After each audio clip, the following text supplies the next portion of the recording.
Beyonce, even though she's, I guess, one of the biggest music stars ever, I find her music to be awful, unlistenable. Same. And just, quite honestly, just noise. It's not music. It's disgusting. Can you believe this?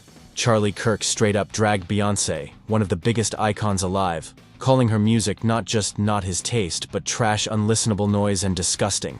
That's not a casual critique. That's a full-on hit job.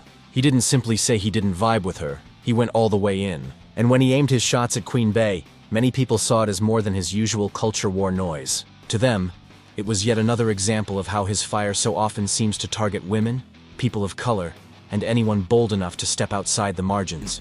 Joy Reid and Michelle Obama and Sheila Jackson Lee and Ketanji Brown Jackson were affirmative action picks, we would have been called the... But now they're coming out and they're saying it for us. They're coming out and they're saying, I'm only here because of affirmative action. Yeah, we know. You do not have the brain processing power to otherwise be taken really seriously. You had to go steal a white person's slot to go be taken somewhat seriously. This wasn't just about Beyonce, it exploded into a much bigger conversation. People began saying Charlie wasn't merely ranting for clicks. He was helping cement the rage, bitterness, and division that are eating America alive. Critics claimed he didn't just stir the pot. He poured in the poison, stirred it, and then cashed out while the country drowned in it. And whether you loved or hated him, you can't deny he profited from chaos. Here's the hard truth. While everyone agrees the way his life ended was brutal and wrong, many are pointing out that you can't erase his record. Kirk left behind a paper trail of bigotry, sexism, Islamophobia, homophobia, transphobia, and countless offensive comments targeting people of color. You will never live in a society when you have an armed citizenry and you won't have a single gun death. That is nonsense. It's drivel. But I think it's worth it. I think it's worth to have a cost of, unfortunately, some gun deaths every single year, so that we can have the Second Amendment to protect our other God-given rights. That is a prudent deal. It is rational.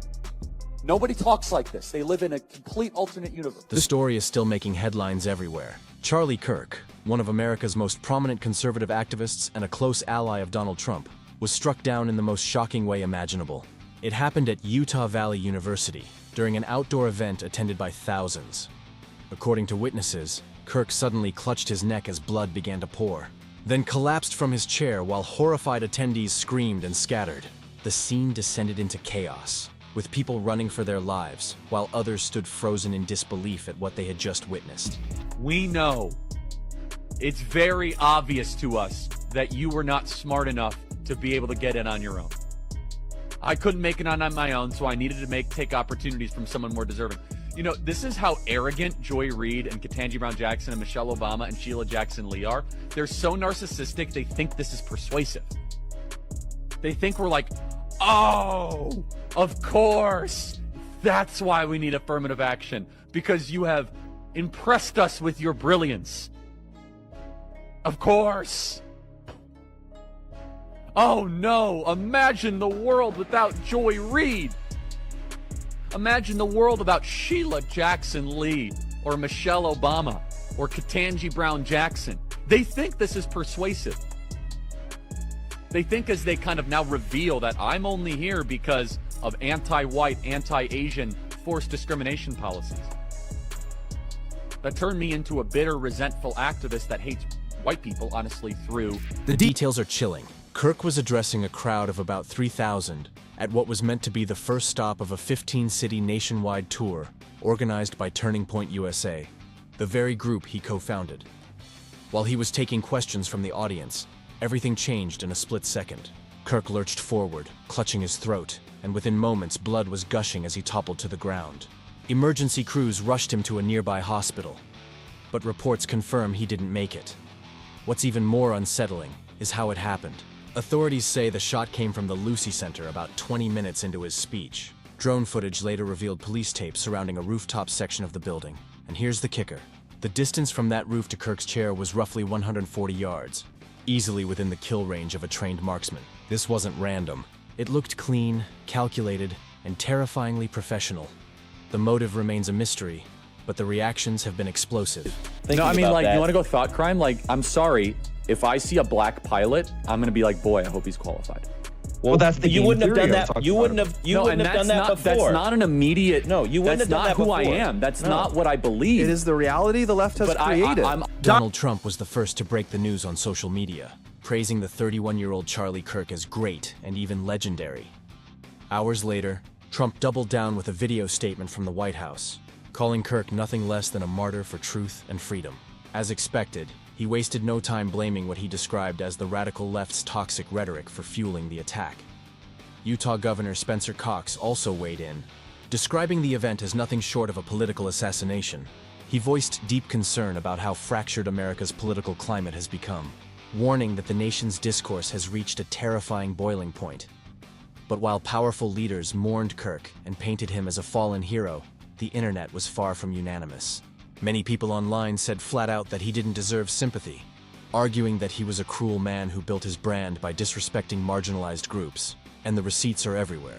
For example, Kirk once went on record claiming that prominent black women lack the brain processing power to be taken seriously. Yes, he actually said that. The clip, taken from The Charlie Kirk Show, singled out MSNBC host Joy Reid, former First Lady Michelle Obama, Texas Congresswoman Sheila Jackson Lee, and even Supreme Court Justice Ketanji Brown Jackson.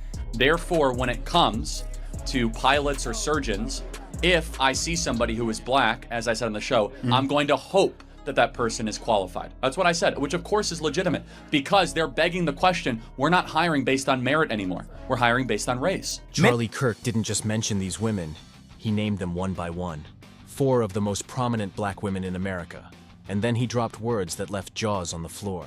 He essentially claimed that their acknowledgement of affirmative action was a confession that they weren't bright enough to succeed on their own merits. In his words, if we would have said 3 weeks ago that Joy Reid, Michelle Obama, Sheila Jackson Lee, and Ketanji Brown Jackson were affirmative action picks, we would have been called names.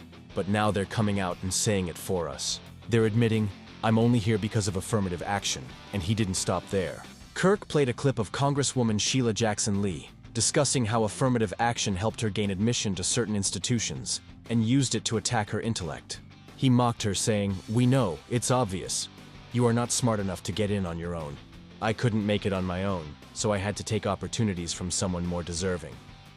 These comments struck a nerve for obvious reasons. The women he targeted have exceptional academic records. Joy Reid earned her undergraduate degree at Harvard.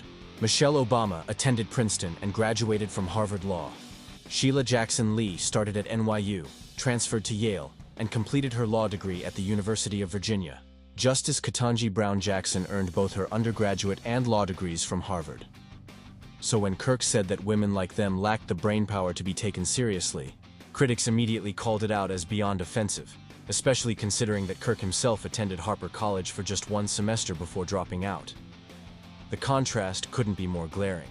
Critics tore into his claims, pointing out how dangerous his rhetoric was. His suggestion that these women had stolen a white person's slot wasn't just insulting. It carried the ugly implication that only white people deserved prestigious roles such as First Lady, TV host, or Supreme Court Justice. Kirk's remarks didn't stop there. He once said, "If I'm dealing with somebody in customer service who's a moronic black woman, I wonder, is she there because of her excellence or because of affirmative action?" He also mocked marginalized identities with statements like, "If you're an NBA pot-smoking black lesbian, do you get treated better than a US Marine?" He claimed. It's happening all the time in urban America. Prowling blacks go around for fun to target white people. That's a fact. And in another notorious comment, Kirk said, "If I see a black pilot, I'm going to think, boy, I hope he's qualified. Baby." That remark resurfaced recently, sparking even more outrage. During a panel discussion about diversity initiatives for airline pilots, Kirk doubled down instead of apologizing when questioned by a black attendee. He went further, calling Martin Luther King Jr. awful and not a good person, and claiming America made a huge mistake passing the Civil Rights Act of the 1960s. His inflammatory statements extended to gender and reproductive rights. When asked whether he would support forcing his own 10-year-old daughter to carry a pregnancy conceived through assault, Kirk answered plainly, yes, the baby would be delivered. That comment alone sent shockwaves across the internet. He even set his sights on pop culture, telling Taylor Swift to reject feminism, submit to her husband, and have more kids than houses, criticizing her for waiting until her mid-30s to focus on marriage. On immigration, Kirk declared, "America was at its peak when we halted immigration for 40 years and dropped our foreign-born population to its lowest point ever. We should be unafraid to do that again."